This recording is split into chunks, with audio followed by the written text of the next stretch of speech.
Welcome to OWN Network.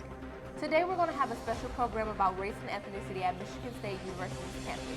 My name is Deshanae Blades. And my name is Sarah Skinner. So today you're going to see a few perspectives about race and ethnicity on campus from faculty, staff, and students on campus.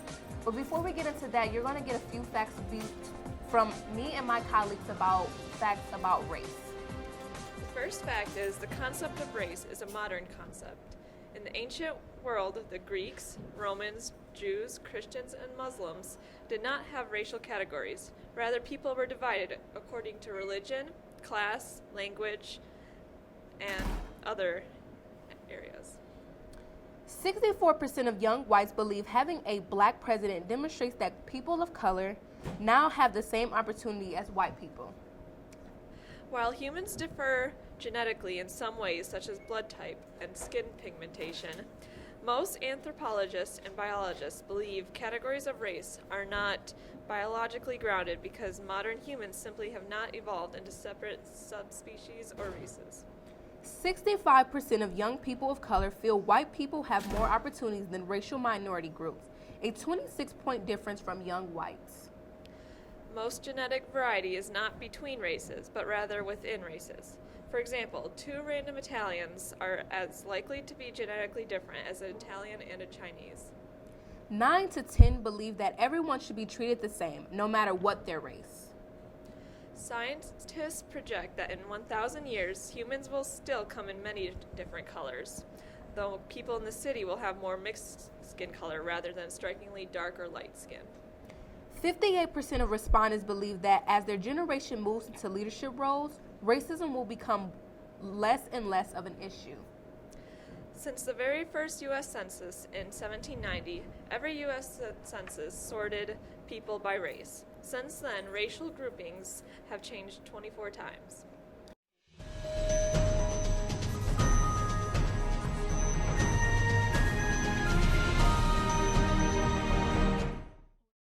So, what is your take on things that go on in the world now with race and racial issues? Like, in your opinion, do you think that the media and publications publicize race and racial issues enough to the point where it shows the world that this is an issue that we need to be speaking about, we need to be doing things better with it? Or what do you think specifically about those kind of things? Well,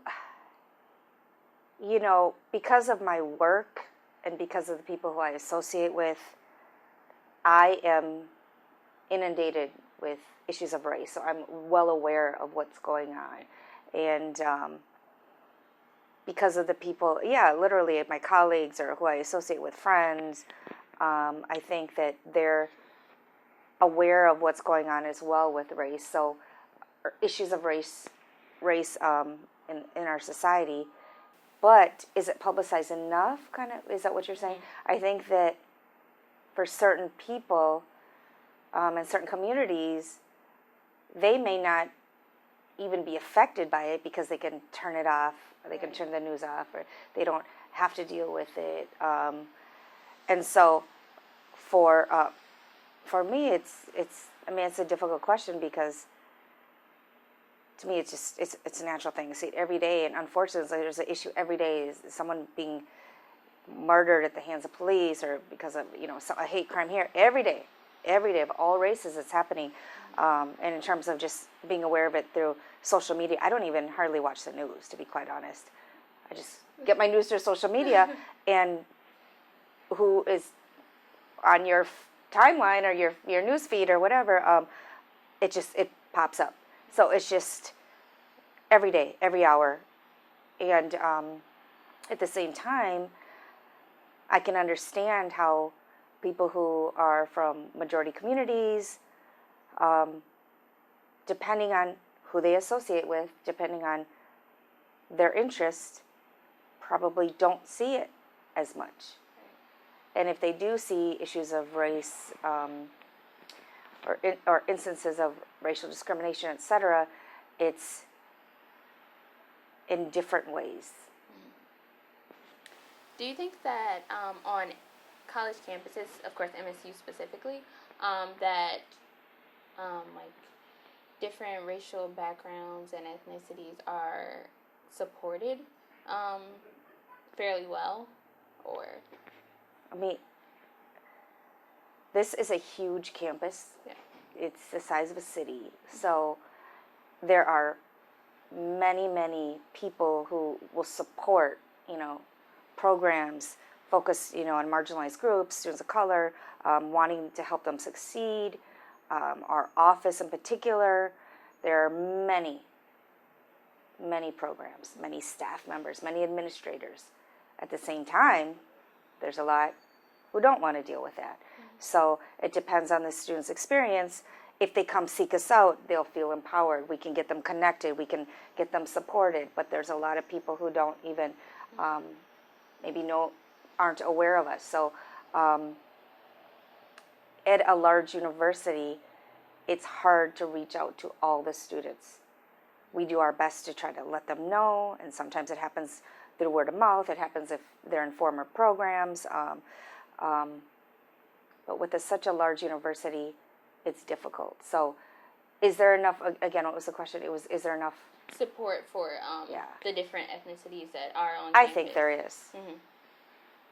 It's just a But- matter of them coming to get it and reach Yeah. out. Okay. Yeah, and I think there is, but then that doesn't mean that, again, we can reach everybody. So the people who think there isn't enough support, that doesn't mean to dismiss their feelings. Because it's such a large campus, Right. I think that there always can be more. So you mentioned there's a lot of opportunities, and it seems like the problem is the disconnect is the communication of like reaching out to each other, like, and this on both sides. Yeah. So how do you recommend about fixing that? Or for like as a student, like me as a student, how would I hear about all the different events that you put on, and like I'm interested, but I don't know that they're going on, and I don't know where to look. So what would you suggest for me to search? Because we also want to get the word out about different events like these. So I mean, if you went to OCAT, OCAT, very easy.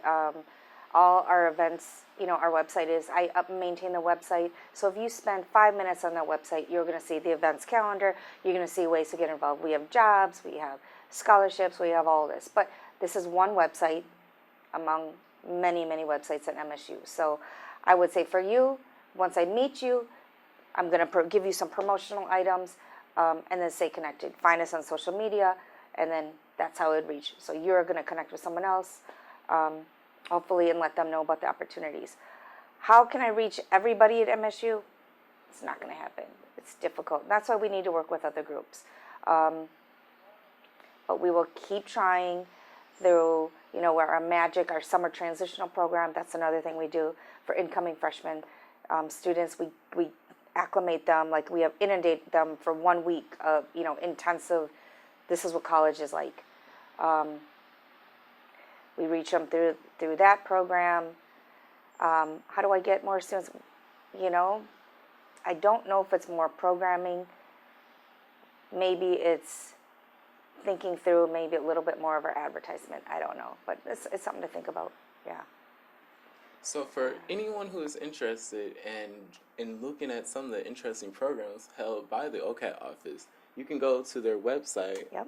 OCAT, OCAT at msu.edu.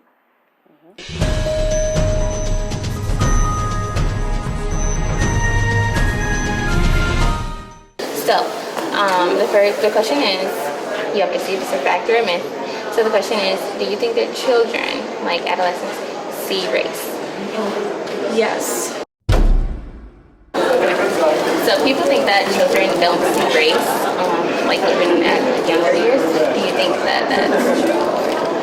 Well, I think a lot of kids, they end up playing together and everything, but because of socialization and what our parents teach us, I think that's what causes us to distinguish what's in group and out group. So in a sense, I feel like depending on how they grew up and like who they identify as, who's in our group and who's in our, not in our group, that's how they and race is like one of those categories that they can use, or schemas in a sense of way to distinguish that. So in a sense, I think it's kind of true. Research shows that children do, in fact, see race. They are never colorblind. One study revealed that infants recognize racial differences between 3 and 6 months of age. Some people think that you can define someone's actual race or ethnic background by just looking at them. And some people think they're like really good at it. Do you think that as a fact or a myth? Myth. Because there is so much variation in any racial group, external appearance is a poor guide to classification. In addition, people from same appearing groups may self-identify differently. Okay, so do you think that environmental factors contribute to figuring out people's race? Myth? No, fact. We go fact. Environmental factors, broadly defined, also contribute to observed differences among racial groups. So, do you think, okay, most people think that different diseases are based on ethnic background. That's crazy, because Do you think that's a fact?